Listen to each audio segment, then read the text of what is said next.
ఎవరు కొత్త ముఖం నేను ఆయన తెలియదు, కానీ నన్ను కూర్చోబెట్టి నీళ్ళు ఇచ్చి నాకు ఆమ్లెట్ వేసి ఇచ్చి మళ్ళీ వేస్తాను ఆయన తిను అని ఎంత ప్రేమ. అరే నన్ను మళ్ళీ తీసుకెళ్తావు మీ నా దగ్గర కన్నా. నీకు తెలుసా అతను ఇప్పుడు రక్షణలోనికి వచ్చాడు, దేవుని పని కూడా చేస్తున్నాడు. ఇది అబద్ధం కాదు, నిజం ఇది. ఇలాంటి నా స్టోరీలు మస్తున్నాయి నాయి, ఒకటి కాదు చాలా ఉన్నాయి. ఆయనే చెప్తే ఇక సాయంత్రం అయిపోతుంది.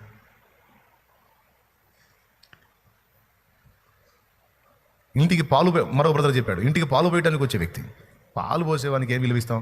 ఏమండి పాలు అంటాడు, పాలు అంటే అది ఉపయోగించుకోండి. కానీ ఈ కుటుంబం అలా కాదు. పాలు పోయడానికి వచ్చినా సరే పాపం ఇల్లు తిరిగి పాలు పోస్తాడు కదా, ఇక్కడ రాగానే మా పాలు పోయించుకోండి అంటాం కాదు. అయ్యా రా లోపల రా కూర్చో, మా నీళ్ళు తీసుకురండి అన్న, తిరిగి వచ్చాడు నీళ్ళు తీసుకురండి అన్న, కాఫీ పెట్టియండి. ఎందుకయ్యా పర్లేదయ్యా, లేదు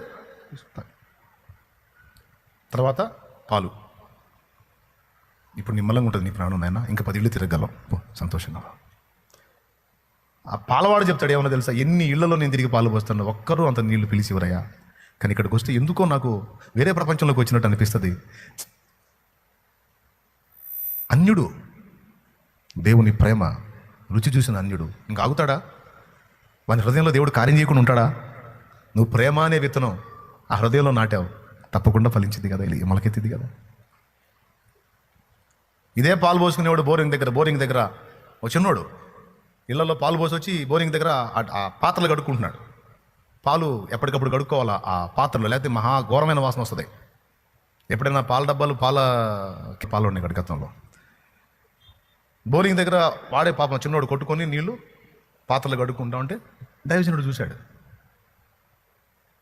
తమ్ముడు నేను బోరింగ్ కొడతా, నువ్వు కడుక్కో అని వాని పాత్రలన్నీ కడిగిన దాకా బోరింగ్ కొట్టాడంట. పాత్రలన్నీ కడుక్కున్న తర్వాత ఆ చిన్నోడు వచ్చి ఏడుంటారన్నా మీరు అన్నాడంట. ఎందుకు తమ్మి అంటే, నేను వస్తానా ఎందుకంటే మీలాంటి మనిషి నేను చూడలా, మీ దగ్గరకు వస్తానా నేను. మీరు నమ్మండి నమ్మకండి, ఆ వ్యక్తి వచ్చాడు, సువార్త విన్నాడు, మారు మనసు పొందాడు, రక్షణ పొందాడు. ఇప్పుడు మెదక్ సంథింగ్ ప్రాంతంలో సేవ కూడా చేస్తున్నాడు.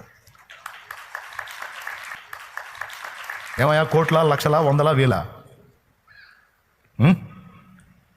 ప్రేమపూర్వక పలకరింపు, చిన్న పరిచయం, ఒక ఆమ్లెట్, గిన్నెడు మంచినీళ్ళు, కప్పు కాఫీ,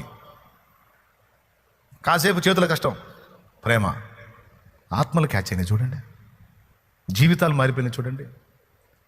దేవుని గురించి ఆయన ప్రేమను గురించి మాటల్లో చెప్పడం కాకుండా అది క్రియలో చూపించినప్పుడు ఖచ్చితంగా అవతలి వాళ్ళు ఆలోచించి రక్షణలోకి వస్తారు కదా.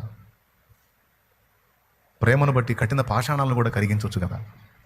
ప్రేమ ఓడిపోయినట్టుగా అనిపిస్తుంది, కానీ ప్రేమ